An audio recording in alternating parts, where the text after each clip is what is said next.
எல்லோருக்கும் காலை வணக்கம். இன்றைக்கி ஒரு சின்ன கதை.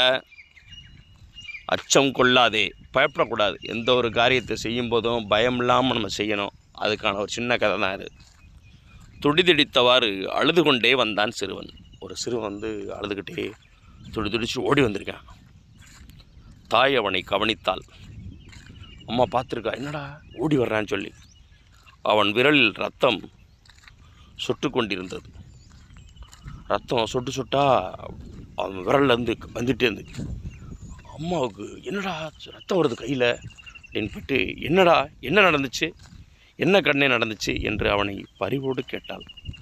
அம்மா, முள் செடியில் சின்ன பழம் ஒன்று இருந்தது. அதை பறிப்பதற்காக முள் செடியை பயந்து தான் தொட்டேன். முள் செடியில் ஒரு பழம் இருந்திருக்கு. அந்த பழத்தை பயந்து போய் தொட்டிருக்கான் அந்த பையன். ஆனால் முள் விரலில் குத்தி விட்டதும் ரத்தம் வந்து விட்டது என்று அழுது கொண்டே கூறினான் சிறுவன். அந்த பயந்து தான் தொட்டேன், அதனால் முள் எனக்கு கையில் பட்டுருச்சு, முள் குத்திருச்சு, அதனால தான் அம்மா ரத்தம் சொட்டு சொட்டாக வடியுது அப்படின்னு சொல்லியிருக்கேன். குழந்தாய், முள் செடியை பயந்து தொட்டதனால் தான் விரலில் முள் குத்தி விட்டது. சற்று மஞ்சாமல் துணிச்சலாக, ஆனால் லாவகமாக முள் செடியை பிடித்திருந்தால் முள் குத்தி இருக்காது. அம்மா சொல்கிறாங்க. பையா தம்பி, முள் செடியை பயந்து தொட்டதுனால தான் முள் குத்திருச்சு. லாவகமாக துணிச்சலாக முள் செடியை பிடிச்சிருந்தா முள் குத்தி இருக்காது. இதை கேட்கும்போது, இதை பார்க்கும்போது எனக்கு என்ன ஞாபகம் வருதுன்னா, அந்த இழந்தப்பழ செடியெலாம் பார்த்திங்கன்னா அழகான அந்த இழந்தப்பழம் அதில் இருக்கும். அந்த லாவகமாக அதை பிடிச்சிக்கிட்டு பக்குவமாக அந்த இழந்த பழத்தை பிடுங்கணும். அதான் அந்த பழம் இருந்தாலும் முள் செடியில் இருக்குது. அதை நம்ம லாவகமாகவும் துணிச்சலாகவும் அதை நம்ம எடுத்திருந்தோம்னா கரெக்டாக எடுத்துருக்கலாம்.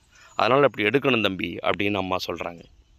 இது மட்டுமல்ல குழந்தாய், நல்ல செயல்கள் எதை செய்ய நேர்ந்தாலும் தயக்கமோ அச்சமோ கொள்ளாதே. துணிச்சலாக செயலில் ஈடுபடு. நிச்சயம் அந்த செயலில் வெற்றி அடைவாய் என்று அவனுக்கு உபதேசம் செய்தாள் தாய். ஆமாங்க, எந்த ஒரு நல்ல காரியம் செய்யணும்னாலும் துணிச்சம் பயந்துக்கிட்டு செய்யக்கூடாது. இப்போ நல்ல காரியம் செய்யணும், எத்தனையோ நல்ல காரியம் செய்கிறாங்க.